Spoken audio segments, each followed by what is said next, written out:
இப்போ நீங்கள் பார்த்துக்கிட்டு இருக்கிறது கும்பகோணத்திலிருந்து 7 கிலோமீட்டர் தொலைவில் இருக்கிற முருகனின் 4வது படை வீடான சுவாமி மலையைத்தான் பார்த்துக்கிட்டு இருக்கோம்.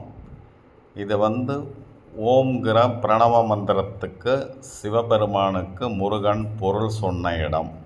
அதாவது தகப்பன் சுவாமியாக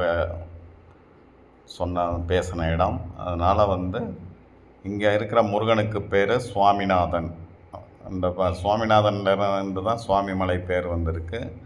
இங்கே தமிழ் வருடங்கள் 60 வருடங்களை இங்கே படிக்கட்டுகளாக பயன்படுத்தி ஒரு மலை மாதிரி செட்டப் பண்ணியிருக்காங்க.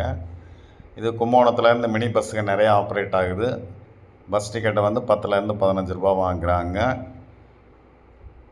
முருகன் நல்லா 6 அடி உயரத்தில் இருக்கார். இருக்கிறதுலே முருகன் பெரிய உருவமாக காட்சி அளிக்கிறது சுவாமி மலையில் தான். ஸோ கும்பகோணம் செல்பவர்கள் இதை கண்டிப்பாக